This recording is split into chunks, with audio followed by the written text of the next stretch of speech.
Steven Whittaker was a Premier League star north and south of the border. Hibs, Rangers and Norwich City. There were over 30 Scotland caps too. Now Steven's assistant manager at Ayr United with Scott Brown, his close friend, and he's working hard to try also establish himself as an outstanding coach. I'm Derek McGregor, this is One on One, and Steven gives me his football story. Steven, why am I thinking your double act with Scott, you're the calm, sensible one? Why am I immediately thinking that? Because it's true. I think, Scott's got obviously the reputation of being quite fiery on the pitch, as he was, as you've seen him. But I know him away for the pitch as well. I've been friends with him for a long time now, and even though we're different in certain aspects, we enjoy a lot of the same things, playing golf. We see football the same way, which obviously helps when we're kind of working together with the team. The families get on, so there's a lot of times that we spend away from football together as well. How far back do you go? I was 16 when I signed for Hibs. Scott's a year younger than me.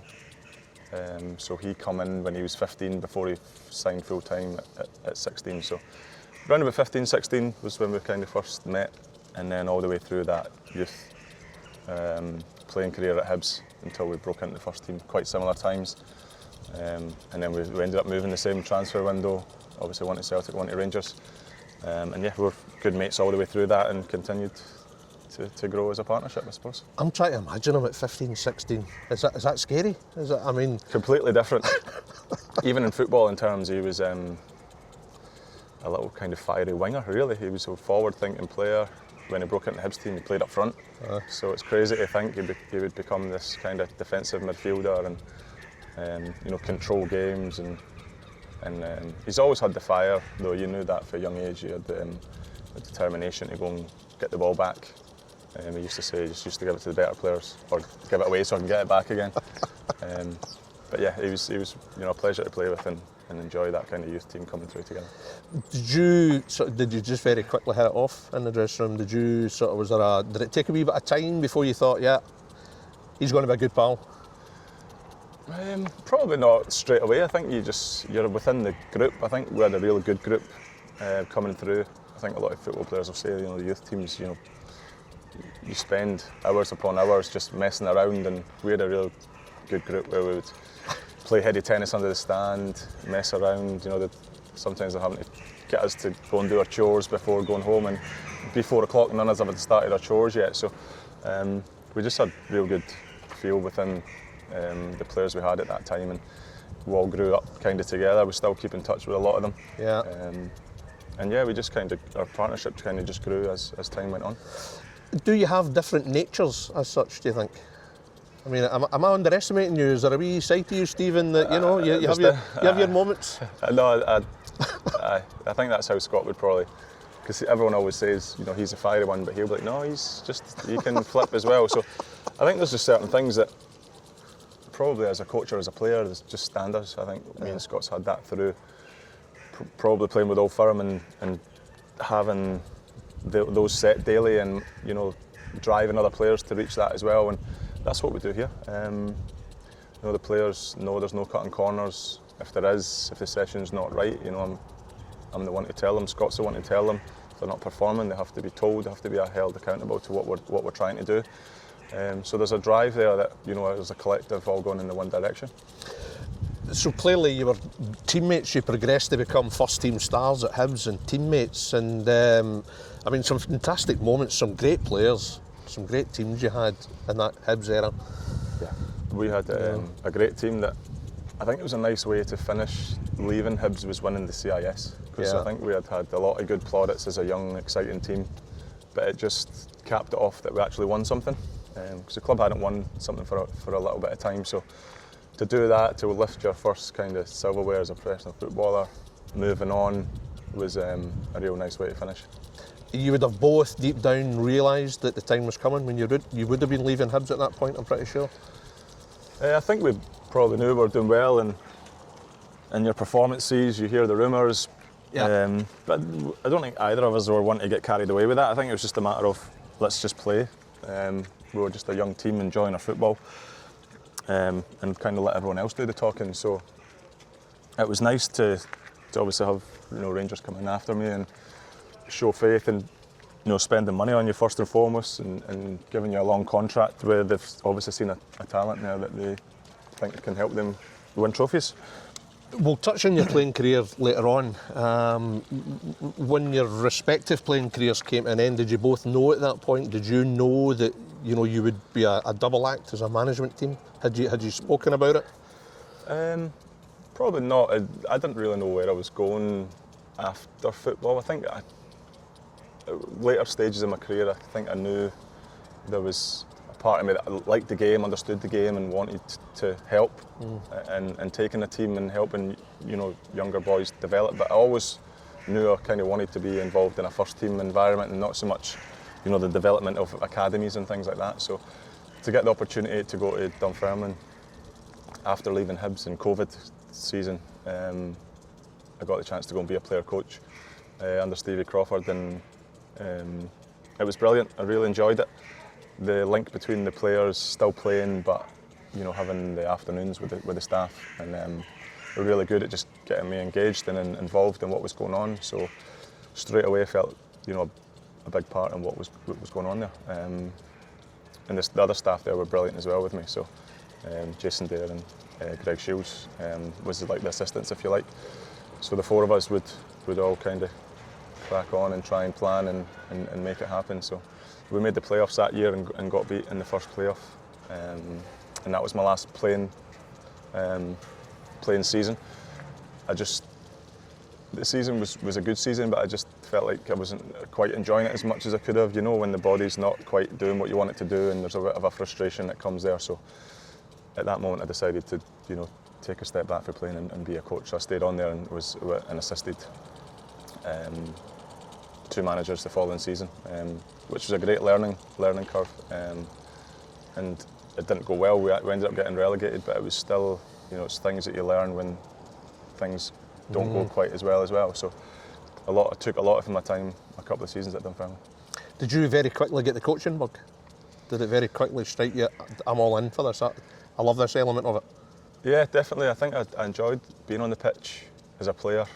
Even when you stop playing, you miss kicking the ball around. I still go and kick the ball around after training with the boys and stuff. So, you still got it? I mean, I asked Scott the same question a few months ago in a previous one-on-one, and he said, nah. No, are you the same? Or I think we can all kick the ball, hopefully in the right direction. But it's the running around, and we still have the touches, but it's like anything, the body slows down, and then everything tends to just go after that. So yeah, it's not quite as good as what it used to be, that's for sure. What was the thing about coaching that got you? I mean, are you quite a deep thinker in the game? Have you always been somebody who, away from playing and whatever, you'd always be thinking about it, you'd be reading about it, watching it? Definitely I always used to think about your game. The change is you have to think about everyone else and everything else you're doing. I think as a player I always thought, how can I be better? That was my continual drive throughout my whole career. I think anyone that probably worked with me would say the same. And now it's just a matter of you're channeling that to everyone else. How can I make him better? How can, as a team, we be better? What can we do to improve? And that's literally every day we try and come up with something that might just give us an extra percentage when it comes to the games on a Saturday. Are you football obsessive? Can you switch off? I know, obviously, you have family commitments, etc. But are you pretty dedicated to it? I'm definitely dedicated, but I think one bit of advice I think I've probably taken from a lot of the courses you do or a lot of other managers is you have to take your time to yourself and make sure you do switch off. So I've kind of taken that on board, and when it comes to a day off, obviously we tend to be pretty organised for the following days that are coming anyway, so as long as all that's taken care of, I will go and play golf. If there's a game on, I might think, I'm not going to watch that, because again, you're still taking part in football in some capacity, or even watching it. So yeah, try and spend time with the family, play golf, just do something completely different away from the game, go a walk, whatever it may be. Of course, you'll get the Masters. As we speak, the Masters is about to start, which for both you and Scott will be huge, won't it? Yeah, we like watching it, yeah. I think we've done a little sweep within the players, so we'll all be watching it with some intent to see who's going to win now with that. So where are you in terms of your qualifications? Are you doing the pro licence? Have you got the pro licence? What's your... Hopefully going to graduate this summer. I think towards the start of June they put a couple of dates together that'll be our kind of exit interviews, and that'll be a 2-year course completed hopefully and passed. So that'll be the one that's the boxes ticked, and I can kind of look forward and just try and keep developing as a coach. That's massive, isn't it? I mean, how have you loved the 2-year process? Has it been pretty intensive? It is. It is when you're on the courses. Obviously, they're limited to probably time frames of when they can pull everyone together. But you know, when that happens, it becomes, you know, full on. Some of the events have been really good. We travelled to London, met David Moyes, Ange Postecoglou, a day at the Brentford training ground. It was a brilliant 3 days. That's outstanding. Yeah. We travelled to UEFA headquarters in Geneva, which was again brilliant to be over there. Rafa Benitez spoke. Many other people, too many to mention. And we've been to like the cup finals in Scotland and things as well, just doing different tasks, and all that has to be put together, and you know, like your findings within the course, and eventually you create a book that you can look back on and hopefully refer to in your own career and just keep you on course really. Has it been a bit like going back to school? Books, studying? Parts of it is a lot of computer work, which again, it's where the game's gone now, so you have to kind of keep up to speed with all that. IT stuff? Yeah, definitely. Every day you're on the laptop, whether you're watching something, whether you're putting something together, presentations or anything that might even just help the players. So that part of it you have to learn and get better at as a coach, definitely. So that's something that I've tried to do. Graduating will be one of the proudest moments of your life, won't it? That's a hell of a qualification to get, isn't it? Yeah, that's obviously probably the biggest one within our industry. So getting that done and over the line, I think we're almost there really. So maybe a couple of other Zoom ones was mentioned on the lead up to June, but all the big events have been done. So got an away club visit that I need to fit in before the end of the year, which I'm hopefully going to get over to Brussels and go and see a club over there as well. So there's a lot going on. It's busy times. How do you decide the club, or does the club pick for you? No, you just use a few contacts within the game and try and get to somewhere for 2 or 3 days, and just again, it's your own learnings from it. So you can speak to the academy part of that. You can, if your contact's a manager, speak to manager, managing director, whatever it may be. So it's good just to go into that and see something fresh. Who's been other pupils in your group? Because usually that's quite entertaining as well, isn't it? That kind of helps you G each other up. Good company. Definitely, yeah. There's loads: Neil McFarlane, Dougie Imrie, Marvin Bartley, Chris Burke, Steve McLean, Richie Foster. These are all the ex-pros. Leanne Crichton's on it as well. So there's people from abroad. There's obviously people for the women's game, and then ex-pros, technical directors. There's a good mix. I think they try and mix it up so that we're all learning from each other. And it's been a really good group to work with. It's been a hell. I mean, you mentioned Ange Postecoglou. It's been a brutal season for Ange. But how was he with you and the group? And how impressed were you with what he said and how he put it across? Well, he went over his kind of style, if you like, of how he plays and why he plays it, I suppose. And the fact that he wouldn't change. This is what's got him the success to where he is today. And you see him obviously under pressure now, but he's stubborn in the way that he is. But that's why, because that's who he is, if you like. And I think that's his message all the time: I'm not going to change, because this is what's got me here in the first place, and that will continue to get him other jobs in the future probably. So it was a pleasure to listen to, you know, how he plays, what certain positions he wants to do within the game, defending and attacking. So it was brilliant. It was a lot of it he's seen at Celtic when he was there. A lot of it was going over bits and pieces that we probably watched while he was at Celtic, and obviously taking it into Tottenham. David Moyes, he was like a godfather for Scottish coaches, really, isn't he? I mean, outstanding. Was it just a case of just loving everything he was saying and every bit of advice, you know, just lapping it up? Yeah, it was a bit of a like. We just talked football a little bit, so he came up with a few clips, different scenarios, and he would give kind of his take on it, or he'd ask us a question: what would you do if this was your team, or if this was a scenario you were in, or what would you ask the fullback to do in this scenario, or different things. So just great to hear his opinions, everyone else's opinions, because again, there's no right or wrong. Yeah. Which is, again, it's all the learnings of it, and there's certain things from everyone we've spoken to that you'll take and you'll obviously write in our kind of books and our own memories of the course.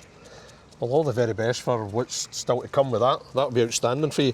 As a coach, what do you think makes a good coach?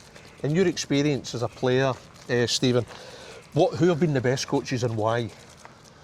I think clarity, what obviously you're trying to look for. So the players have really kind of focused on their task when they go onto the pitch. The sessions, I always liked working hard as a player, so again, getting the load as in how much you want them to work within a session, because I think a lot of tactical stuff can be a little bit lower key, where you're maybe doing a drill-based thing and you're not running about as much as what you could because the detail's there and not so much the physical. So getting the mix of still getting the work done and making sure you're kind of fit and ready for the weekend. But again, we have to enjoy what we're doing, so within all that, you're trying to make the players engaged and enjoy it. So that's everything that we try and do is manage the players' load, make it intense, but have clarity in what we're trying to do at the weekend. Is too much emphasis placed on personality for a coach? Or as a coach, do you have to have something, do you think, that engages the players, that keeps them focused, but also maybe not entertained, but makes it enjoyable? I think your job as a coach is to drive the session, and if it's not going how it's expected, then you have to fix it. And whether that's a lack of effort or a lack of quality, if things are breaking down, then you have to put that demand on the players that you have to pick up, or it has to be better. And I think me and Scott are quite good at that, if you like. We're on the players. If there's a slack pass in a passing drill, there's an encouragement that's not good enough, and we need to do that better. So I'd like to think the players have enjoyed the sessions and the tempo of what we try and work at. Of course, authenticity is crucial. You have to be yourself. But as a coach or a manager, do you sometimes maybe have to bring in elements that maybe are not naturally you to try and engage, to try and communicate with everyone? Because you're obviously often talking different nationalities, etc. So you maybe have to alter your own kind of personality at times to try and be effective. Yeah, definitely. There's lots of different characters within a team, and some you'll speak to the group and you'll think he wasn't listening there. So you might have to speak individually to people. Even away from the pitch, you sit and have conversations. You get to learn about the players as personalities and people rather than footballers, which is, again, they appreciate probably the attention that you're spending with them, the detail that you're kind of going to find out more about them. Hopefully that gives a little bit of what they give back on the Saturday or within training. So yeah, we'll have a bit of fun and a bit of laugh with the players. We'll take the mick at times, and we just try and keep it all ready. They love it though. You might have a bit of fun and take the mick at someone, but we're all, at the end of the day, it's all serious. So come a Saturday and come training, so we can have a bit of fun on the way, then it helps. Oh, banter's crucial, isn't it? Absolutely critical. I mean, I suppose as a professional football player, you can't be shrinking violet. Dressing rooms can be harsh environments, can't they? Training grounds, matches. You have to be able to, look after yourself, but also deal with all manner of comments and, maybe criticism or mickey taking or whatever. Definitely. It's probably, when we grew up, obviously, it was probably completely different to what it is now. I think character's massive, and I think Scott's massive on that as well. We need to hold ourselves, accountable and on the pitch, but we need to drive it ourselves as well. Like, we'll drive it, but the game can throw up so many things that might not be black and white or what we've gone over. So they need to work it out a little bit and drive that side of the game a little bit themselves as well. See, when you've had outstanding playing careers like you've had, like Scott's had, and then you're addressing a dressing room, is there a wee kind of extra pressure on the two of you because the players that you're speaking to, every chance that they've not reached the levels that you two have, so there's an expectation on them that you two are going to be top notch? Is that an added kind of pressure? I don't think so. As a player, yes, if we obviously came as a high-end player, but as a coach, you have to earn the right as a coaching staff or a management staff to go up the levels, if you like. So even though we had good, playing careers, that doesn't mean we're going to come in the door and all of a sudden we're brilliant managers, brilliant coaches. So you got to earn that right on the training field first and foremost, and then it shows hopefully on the pitch with the players, and that's how we hopefully go up and our careers can progress as well with having good results here at Ayr United. I think it's coming up for 3 years since you and Scott first started working as a management team. How's that been? How much of a kind of educational path has that been for the two of you? I mean, you were long-standing close friends anyway, but how's working together affected your relationship? I wouldn't say it's affected it at all. I think one thing that we have is real good respect for each other. I'll challenge Scott.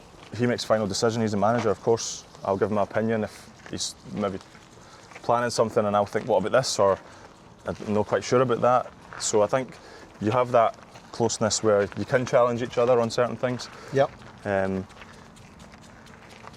But at the end of the day, the final decision will be made as what's best for the team. So there's no, I need to get this bit right. It's like, we'll discuss it, whatever it may be, loads of different scenarios, but the final decision will be what's going to benefit that player or what's going to benefit the team. Because at the end of the day, it's all about trying to get the win come match time. How many fallouts you had in the 3 years when you're working together and there's more of a pressure on the both of you? I wouldn't say if there's been fallouts, disagreements where I'll maybe try and push one thing that I think's right, and he's maybe got what in his mind what he thinks is maybe the right thing in that scenario. Yeah. But that's where, as an assistant manager, you got to, at times you think, right, he's made his choice. Then it's my job to back that. So there's never like a real proper argument. It's like let's discuss what needs to get said here, and then the decision's made. A good healthy discussion, that would probably be a better way of putting it, would it? Probably. I don't think. Again, I'm no one to go completely mental, especially within the staff. I think it's, again, you're always just trying to get to the right decision. We can maybe lose it with the players because we need to demand their standards, but as a staff we've got their standards, so it's really just the finer details we're probably trying to argue over more than anything. But again, we see the game in a very similar way, so there's not a lot of times that we won't really agree with what needs to be done. Was there ever a concern when you started working together that because you're such good pals that the football side of it may then start impacting on you? Was that a concern at first? You wouldn't have wanted that?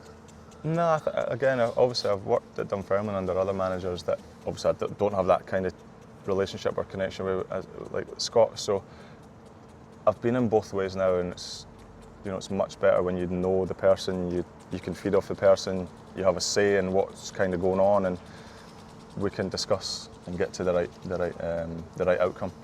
So yeah, it's never been an issue. Is he as funny as we think he is, or is he?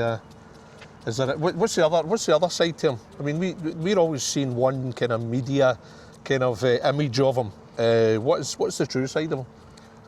He's a really good people person. You see that within the players, within everyone at the club. He can have a laugh with everyone. He can be serious and switch it on with everyone. But there's also a point of like wanting the club to progress and having ideas of where the club want to go in the future. And he knows the game. He knows football clubs. So all that side of it's been, there's a serious part to him there as well. How often do you catch him out with a wind-up or a prank? A wind-up or a prank? We have a laugh all the time. We take the mick of each other, but even of the staff as well. I think then we just try and create a fun working environment. Yeah, and I think the staff, the two of us, we're quite happy to take the mick out ourselves, so when we take the mick out each other, that's absolutely fine as well. Do you always know what presses a button well? Do you know him well enough that probably you can get him? But then it flips that way as well. He knows what to say to me as well. So. I mean, you're in a car. I asked him back in October when we were interviewing him here. You're in a car from what, 5:45 in the morning, heading through? Yeah, we're 6 o'clock through, about 7:30 getting through here. Wow, yeah. that's some journey. Well, I used to stay with him at Fleetwood, so that's actually a bit lighter than normal. That's normal. What was it like as a flatmate? What was how did you work that one? There was a lot of times we went out for dinner and we never cooked that much. That was probably we did at times, but we ended up being at the training ground because there was obviously families were still up north, so it was hard.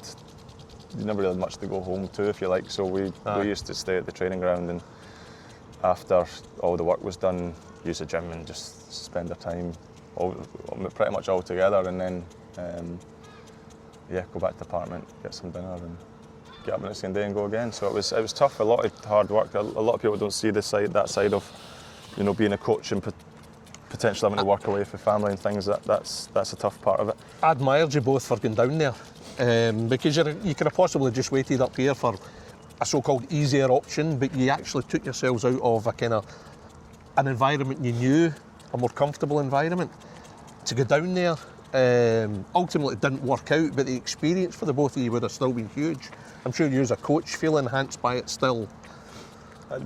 Yeah, they're a real good club, as in the facilities, the opportunity to learn and develop.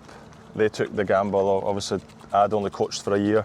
Scott hadn't managed, so that was a gamble on their part. But I think within that first season, we made a real difference within what we'd done. I think everyone enjoyed that first season, finishing mid-table from, I think, the season before, nearly going down on the last game of the season on goal difference. So, there was a big turnaround. We played some real good stuff, and it was a real good season, a real success. And then, things change within the summer and it becomes harder. And then, obviously, the start of the campaign wasn't good enough results-wise, and I think we drew our first game and lost 5 in the bounce and found ourselves without a job after that. So some people thought it was harsh, but that's football. That's part of learning and understanding that points are important. Was that the first time you'd experienced the sack? Yes. Yeah. How did that impact? I mean, look, you know football inside out, Steven. Wonderful playing career, and you're very quickly gaining tremendous experience as a coach. But I suppose deep down you always know what coaching, managing, sack's going to come at some point. It happens to everyone. But when it still happens, how did that impact on you? I suppose two things. One thing is you got to go back home, see the family. So there's always positives within it, I suppose. But there was disappointment through the fact that I suppose in a way you feel like you failed. But from the season we had, the first full season we had was a brilliant season. We had some great results. I mean, Ipswich, who dominated the league that year with Plymouth, they never beat us home and away. So we went and had some really good results at some big stadiums, and really enjoyed the time down there as learning that kind of first year in the job. Did it take you a while to get over that? Or are you the type that can just deal with it, accept it's happened and quickly move on? No, I think just quickly move on. I'd went from playing straight into kind of player coach, straight into coaching at Dunfermline, straight into Fleetwood, so I hadn't really had any time off, which was actually nice to have some time off within the season, because normally your holidays are in the summer. So I took time off. The kids were on October break, and we went on holiday and just completely just enjoyed some kind of time away from football. And we probably had about three and a half months between jobs, so it was a good bit of time just to switch off and enjoy a bit of us time, I suppose. How many kids you got? 2 kids, boy, girl. Ages? 12, and just turned 9. So when you were away, I mean, that's the biggest sacrifice, isn't it? I mean, I was going to say how often would you have seen them when you were at Fleetwood, but how little would you have seen of them? Sometimes you'd go 10 days, 2 weeks without getting home. We were lucky enough that we could drive home on a day off, but it was sometimes you'd finish training on a Tuesday, you'd leave kind of Fleetwood, say 4 or 5 o'clock, getting home that evening, seeing them a little bit in the evening, putting them in kind of bed, and then, you know, the Wednesday, potentially at school, or if it was a holidays, you'd spend all day with them, but they'd be at school hours, so you're taking them to school, you're then only seeing them a little bit Wednesday night, and then about 9 o'clock, you're turning around and driving back down for the work on the Thursday. So a lot of times, sometimes for small time kind of spending with them. But again, the family just adapt, and we adapt, and you try and get on it and make the best kind of circumstances of what it is. That's the hardest part. I mean, I think a lot of people overlook that. They just see the football, the glamour, you know, everything else that goes with it. But I mean, you're human beings, aren't you? And there would have been time your kids would have probably said to you, Dad, why are you going? Do you have to go back down the road? They're still young, yeah, so they're trying to understand all that. Again, you just try and advise them how you're doing it, why you're doing it. And that's just part of being a footballer. It's the same when, obviously, both my kids were born in Norwich when we were down there, so they were young enough when you move around at that age, it's fine, but when they start going to school and having friends, and you know, you then have to make the decision, is it worth kind of moving them, or is it you that's doing all the travelling? And I'm not the only one. There's so many coaches that I know that are, you know, travelling all down south and just trying to get back to see their family in small spaces of time. But yeah, that's part of the job. You need a lot of support from your good lady, don't you? That's crucial, isn't it? And a lot of patience and a lot of flexibility, shall we say? Yeah, lucky she's got loads of that, because it's definitely hard for them. Obviously, at times being isolated with the kids a lot of the time. But again, you try and make it work with the time you have together. And then, you know, they travelled down to Fleetwood, and the kids seen it as like a little holiday away. And they travelled down with Scott's family, and they came and stayed at the flat, and they loved it. The times that they kind of got down and seen a bit of Blackpool, and you try and, like you say, you just try and make it work the best you can. Is that a dynamic that's particularly nice, Stephen, that because your family and Scott's family are so close as well, that helps so much? Because there's a support network back at home, or when you were in Fleetwood as well, that would help so much. Definitely, yeah, that's the biggest thing, is that they are trying to support what you're trying to do. You know, they supported us as players, and now they're trying to, you know, help us go on the right path as a kind of management as well. So it's all part and parcel of, I suppose, being married to a footballer and a coach. This is a real good club for you to be at, though, isn't it? I mean, it's a terrific stadium, terrific chairman, ambition, forward thinking, Graham Mathy, good people. It's a good place for you to be at, isn't it? Yeah, I think that's what attracted us to when the job came up, and we came for the interviews, and the chairman's, you know, ambition and the direction he's seen the club going in. It was exciting, and we felt like we could really have a good impact here. And I think so far we've done okay. Things can be better, of course, and we'll try and keep pushing certain things that we think can make a difference. But I think everyone in Ayr's enjoyed the football and enjoyed the way the club's going. Are you a coach that's always happy to be a coach, or deep down do you harbour a wee ambition one day to be your own man? It was probably a question I floated with myself when I was transferring into finishing, going into coaching, and I thought I need to just get on the grass and see how I feel, whether I want to be a manager one day. But at the minute I'm happy learning, because I think there's so much to learn with being on the grass and as a coach.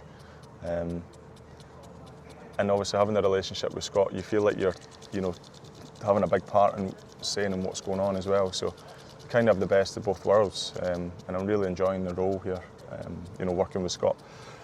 One day in the future, who knows what might happen, but you know, just learning is the biggest thing for me, is keep going that direction. I'm especially grateful for you giving us your time today, because I think profile-wise, I always get the impression, Stephen, that you're maybe more comfortable, kind of in the background. Would that be right? Would that obviously you'll do your media duties as you have done throughout all your playing career, but are you generally always more happier taking a kind of step back from that? I'll just always try to focusing on the football. Focus just on myself and working hard, making sure who I was working for. You know, I was giving them all within training, within games, whether I was playing or not playing. My attitude was still the same. And again, that's what we try and drive here as a management team. That's how we need to train. That's how we need to be. Because togetherness does kind of drive you towards success. You know, we've both had that over careers, so we know what it looks like. Stephen, you're the boyhood Hearts fan who almost signed for Man City but became a Hibs idol. Tell me about that. That's a long one to go all the way around. I suppose, yeah, growing up, my family were big Jambos. My dad used to take me to the games, so grew up watching the Hearts team.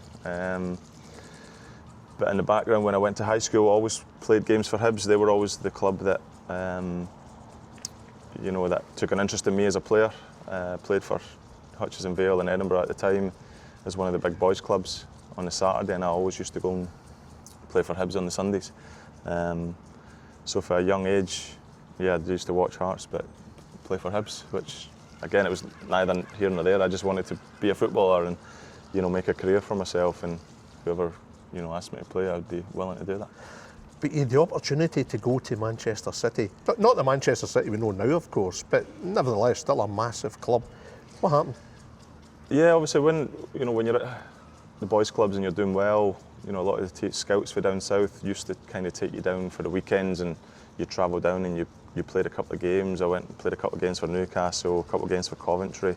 But Man City were always the ones that were quite keen, showing a real, you know, keenness to get me down whenever I was available to go and play games. And it became around about 15, 16 where they said, you know, after your school's finished, let's get you down on a contract and you know, sign there for 3 years. But yeah, it wasn't to be. It all kind of fell apart at the last minute, which was a bit disappointing there because I kind of felt like that was a good opportunity to go and, you know, make my way in the game.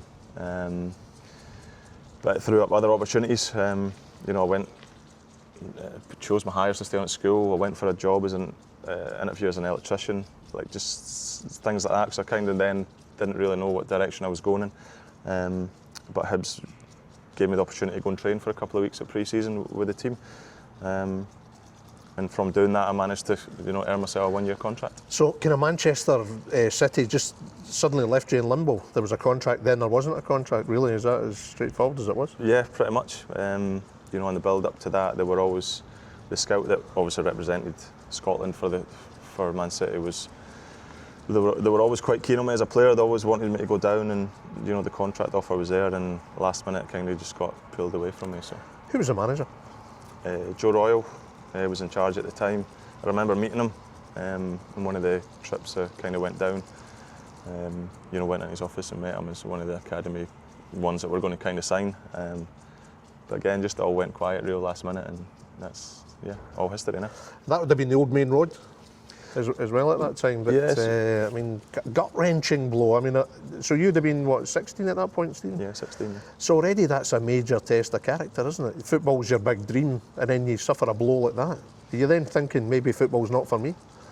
No, I would never have thought that. Or did you always have that belief that it would still work out? Yeah, I was always still young and just desperate to play football. You know, I was never without a football. Anywhere I went, I carried a football with me, and that's just who I was. So regardless, yeah, there was a blow. Of course, you know, I seen that as a good opportunity to go and, you know, have 3 years in a game and make a name for yourself and try and kind of venture your way into the game. But it threw up an opportunity at Hibs, which obviously, you know, turned out not too bad. Real sliding doors moments, aren't they? I mean, Hibs, phenomenal for you. When you look back at Hibs, there must be so many good memories, fantastic players, some good managers. Brilliant time for, I think, any kind of player coming through there. It was, I mean, we got opportunities to play obviously as we progressed. If you were good enough, you got opportunities to play, which was obviously good for us to play at such a young age and go on to have good careers with the guys that got the opportunity. But just a real good environment. The guys that you ended up being with within the youth team were good fun. We had good laugh. It was a joy to go in and train with them, and then the coaches as well, Donald Park, Malky Thompson. It was just a real good environment that they created to train. Donald Park's always been one of my favourite people in the game, Stephen. Brilliant football man, and I mean, how much influence do you think Parky, as I call him, and no doubt everyone else knows him, had with players like yourself and Scott Brown and Derek Riordan, Gary O'Connor? Was he huge in the background? for you all? Massive. I think whether it was, you know.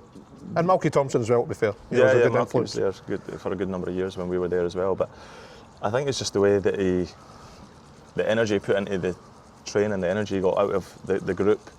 I mean, we all had talents that were there, and he just kind of enhanced it more. And I think it was just the mannerism that he was within these sessions, around the place.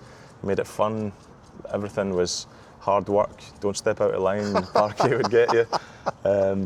Is it true? Did he have a ferocious temper when he lost it?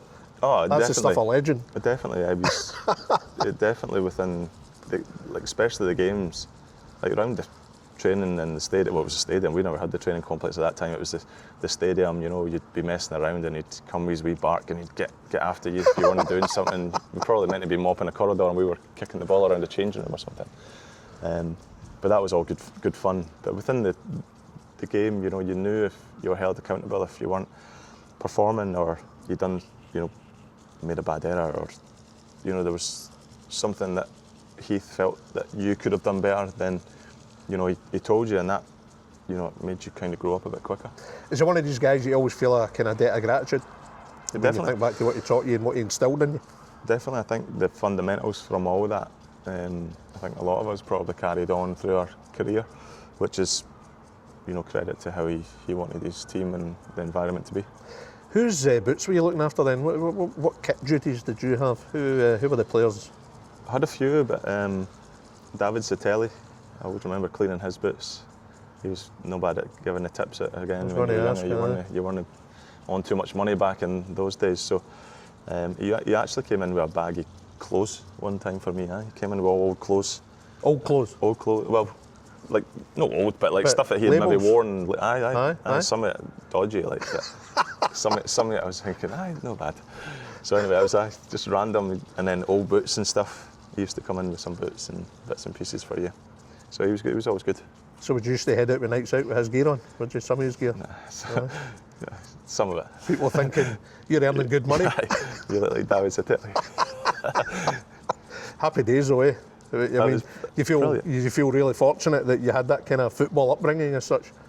Yeah, again, you're just a kind of young footballer trying to learn his trade and make your way in the game. But the club was, you know, some of the first teamers were really good with us at the time. Pat Alainen, Matthias Jack, Gary Smith, Stephen Glass. We were kind of working away in the first team, and they boys were almost like teammates at the time. But yeah, they were just great guys to look up to and learn from. Yeah. I mean, you make your debut and you very quickly, I think, establish yourself, and there's a fantastic group of young players coming through. You know, Kevin Thompson, you know, Gary O'Connor, Scott. That must have been so exciting. The football must have been, when you all clicked, what a joy. Fantastic to watch. I think that's what obviously we were known for, especially when kind of Tony Mowbray took over and, you know, had us playing a kind of exciting brand of football, which we were just so engaged in, you know, wanting to obviously make careers for ourselves, but also, you know, we enjoyed it. Yeah. You could probably tell when we did all click, you know, the football was fun, it was flowing, and we worked hard for each other, and, you know, it was good for the fans to come and see that and good for us to play in. I mean, there were some good Rangers and Celtic teams then, but when you clicked, I mean, even they found it difficult to live with you. You would give them some good, you know, some heavy defeats. Yeah, we had some great battles with Old Firm. It was real good games, but I think we beat kind of both of them. They would beat us at times, but we were more in the match for them on their day. But the problem was consistency with us. I think just being so young, we could do that one week and then we could go to another team and you know, lose 2-0 away from home quite comfortably, and we wouldn't have hit the heights as what we did the week before, and that was a learning curve for us as a team at that time. That, you know, I wasn't good enough. But on your day, on any given day, you would have felt you were as good as anyone. You know, any Rangers team or any Celtic team, you'd have been pretty, you know, young lads, cocky. Yeah. But you knew you could back it up.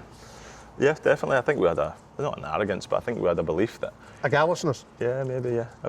Again, that just probably come from being young and being fearless in a way. It was just, let's go out here and show what we're all about a little bit. And like I say, when that did click, it was really good. See, in a way, was that the most enjoyable days of your playing career? I mean, I know you went on to bigger and greater things, Stephen, but in terms of actual, just the sheer joy of playing with players of your age and the type of football you were playing, was that, you know, as good as anything you'd known in your playing career?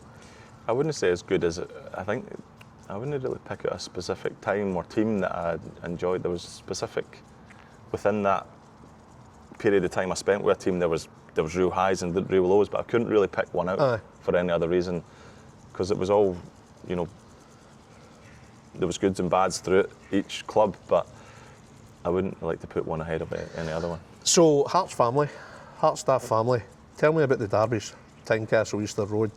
I'm presuming that your family, maybe even your dad, they're in the Hearts end. You getting a bit of stick? Are you getting a bit of grief? For that 90 minutes? I used to take the throw-in, so that I couldn't really get away from the stand.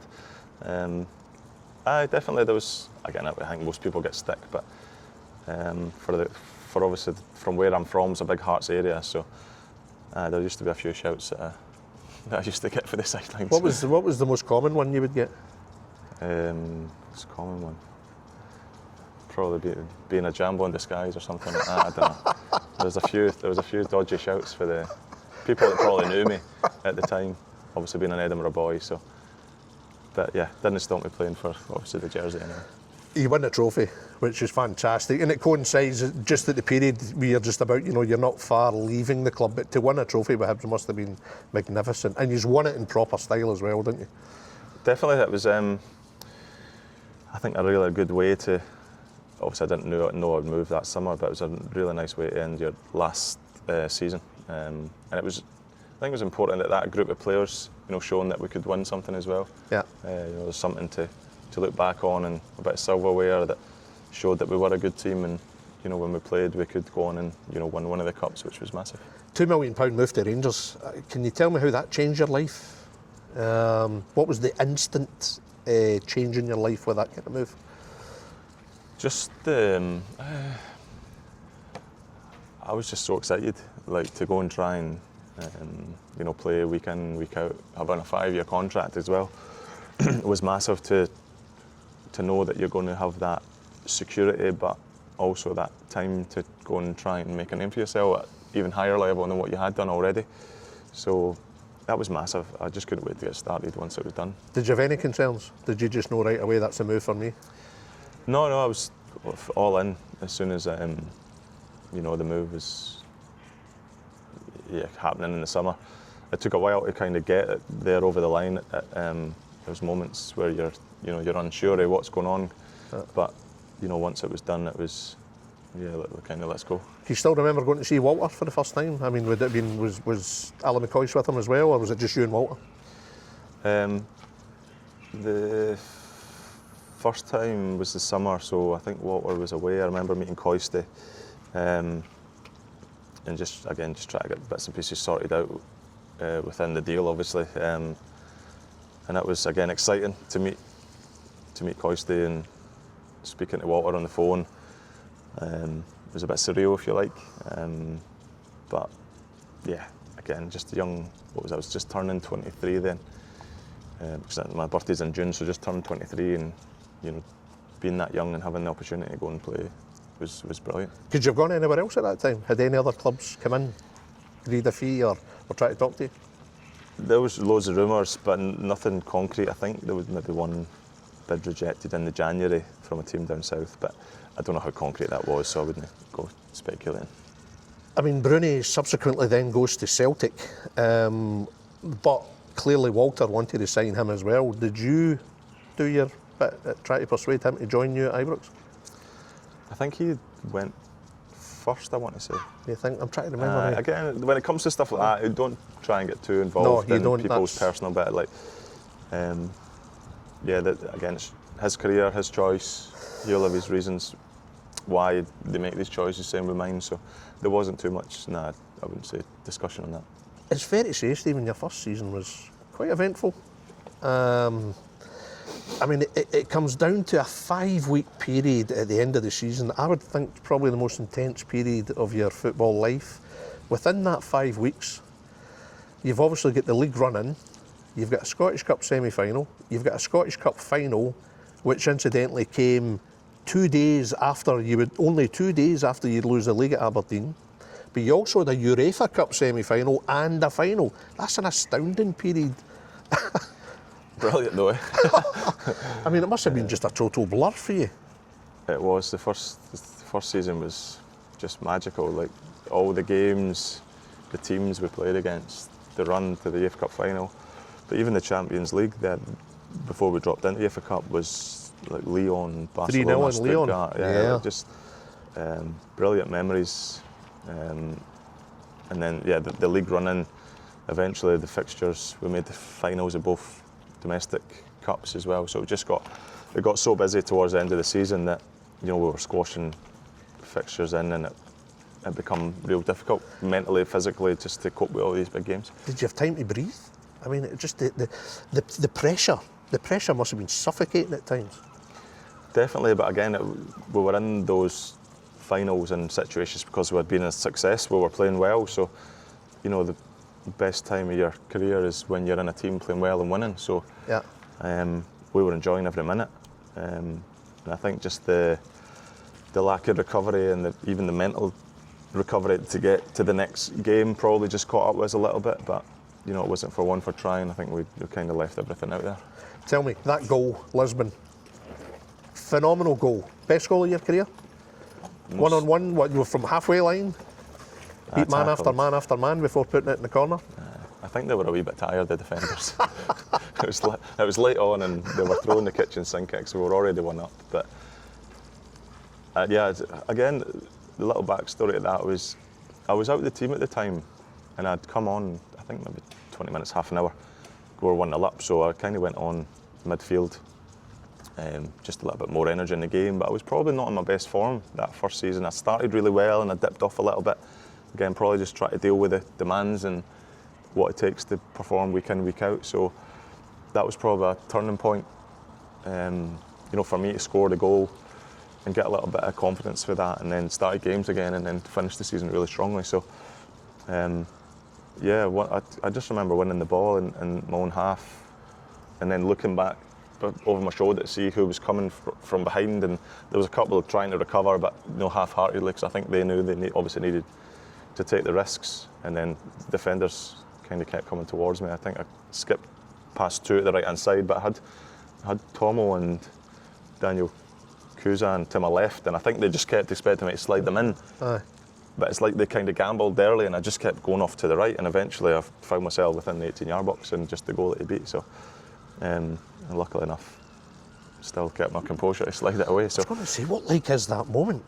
I mean, is it just pure instinct, Stephen, or do you suddenly have that split-second realisation, wow, I could score here? Just calm, make sure you finish it. I think when I first picked up the ball, it was so late in the game and we were ahead, it was like just keep the ball and make the right decision. And like I said, I was just kind of making sure I wasn't losing it, whether I was going to pass or dribble. I was making sure I wasn't going to give the ball away. So even when I went to the right, I was confident I was going to stay on the ball.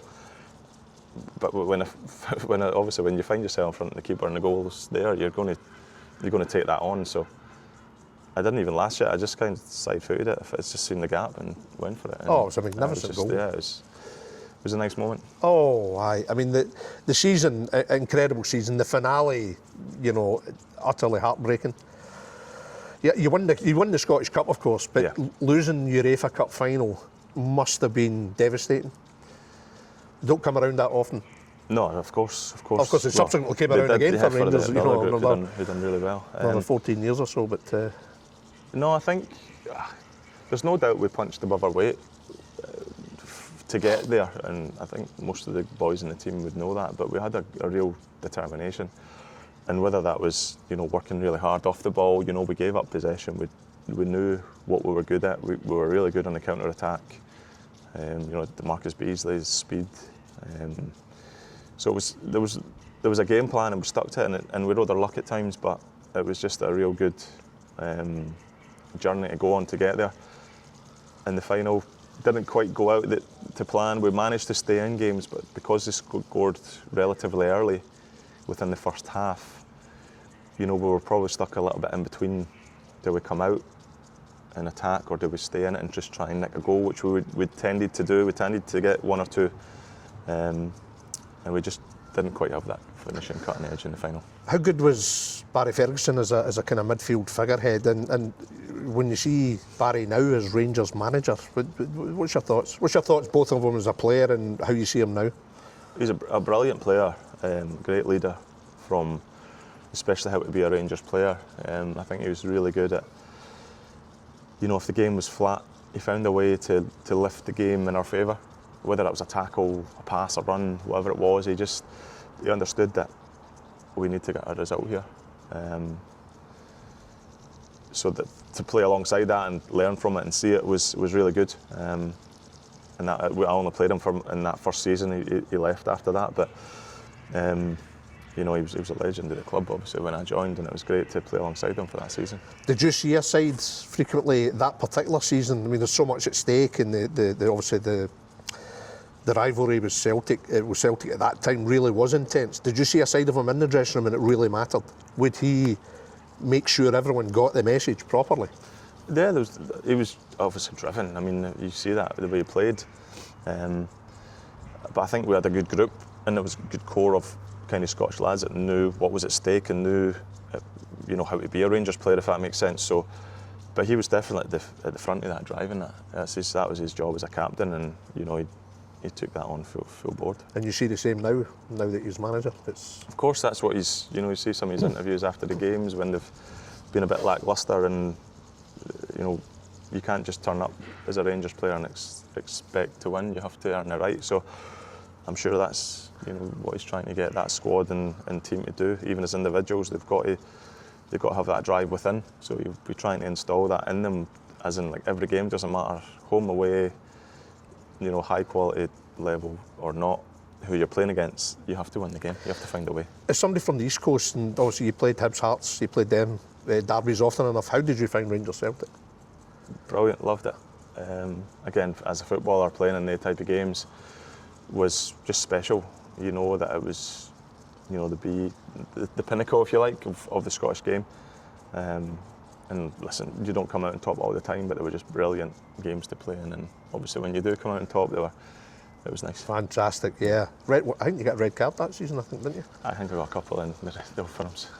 A misunderstanding, was it, Steven? Was it they were only ever yellows. It was just late tackles, maybe just try to set the tempo or the demand on the game and let the opponent know they're not in for an easy ride, and you maybe think you're going to get there and you don't. And it's just decisions you make as a footballer on the pitch. And one was the last minute, so it never really cost us, but there was one where I got 2 bookings quite quickly in the first half of it was actually a cup game, the second leg of, I think it was the League Cup, I think it was. So that, ultimately cost the game in that one. So again, you live and learn, and that's the highs and lows of a football player you need to come back to. 5 years, over 200 games, titles and cups, that's why you signed for them. That's what you were wanting. That was the big aim. I mean, when you reflect on it, was it a brilliant 5 years for you? Oh, brilliant. Again, we've already touched on that first season, but that was your taster of, like, silverware, a team that was at one point going for a quadruple, just lost out in the league, potentially because of the fixture build-up, but won both domestics, lost the Youth Cup final, and then you're thinking, right, I've got another 4 years of this, let's go and continue to try and win as many as we can. You go to Norwich City, 5 years at Norwich City as well. 3 of those 5 years were in the Premier League, Stephen, and I must admit, when I was doing a wee bit of research into your time at Norwich, I completely underestimated how good your period was there. I mean, your first season, unfortunately, you had injury against Celtic pre-season, at Celtic of all teams. But I think it took until October of your first season to get your debut. But then you were like 9 games before you suffered defeat at Norwich. You beat Spurs, you beat Manchester United. And that first season you end by beating Manchester City, the champions, at the Etihad. That's a tremendous introduction. Yeah, again, went down there and spent 5 years, signed a 4-year contract. And just, lining up against the Premier League, you see the profiles of what they are. Your Agueros, I think Gareth Bales, Eden Hazards, these are the guys that you were coming up against week after week. So, like Liverpool was Suarez at the time, so it was just unbelievable. How big a step up was it? See when the competitive, when you made your competitive debut in the Premier League, was it a breathtaking moment? That was that, oof, this is a serious step up now. I think the biggest thing was you got punished if you weren't, for mistakes first and foremost, but if you weren't at the top of your game, yeah. you felt it, that I'm not quite there, I'm not at the level. So it was so important that every game you hit the heights that you could. I've played games at a level, so obviously capable of it, but you had to make sure you were on your A game, week in, week out. How good a club is Norwich City? I mean, I always look at it from afar. Stadium looks terrific, and I know players that have, they talk about the training ground. That the area is fantastic to live. Is it a proper place to be on and off the pitch? Yeah, my wife was pregnant when we moved down there, and then I had a second child. So both my kids were born in Norwich, but it was a real like family place. Weather's nicer, like days like this, more often. Excuse me. But yeah, off the pitch, really kind of slow pace of life. I was used to the Glasgow kind of bubble, if you like, and it was all intense, where it was a little bit calmer away from football, yeah. Which was nice. But there's still the same kind of demands there on the pitch that you're playing at a top level and you need to be ready for it. Delia Smith, any stories? Did she ever cook for yourself or the team, or what's your? She was quite a personality. Yeah, she was brilliant. She was really fun to work for, and always kind of round about the events that would be, especially towards the end of the season. I think she knew that a lot of players weren't from Norwich. The nucleus of the team had travelled from afar, so she was really keen on getting the wives and the girls together and do little days out and take them to our restaurants and things like that. So she was really accommodating, and it was a really kind of family-friendly club, and really good times that I had there. That's a good touch. That's quite a good touch. Obviously, for a player, if you're taking your wife and your family down there, it's crucial to you that they feel settled. Yeah, and it's a good opportunity for them to meet with other, families or girls or, players in the same situation. So you almost tried to create a little family, together there, knowing that you're kind of an outsider being in the city. Yeah. Your Scotland career, how do you view your Scotland career? What do you think? How would you summarise your Scotland period? Well, I loved playing for Scotland first and foremost. It's again, 31 caps. 31 caps. Obviously, the biggest regret is not making the a championship and playing in the finals of one. The boys have done that since, and it's watching it, brilliant, loving it for them. But you're a wee bit jealous.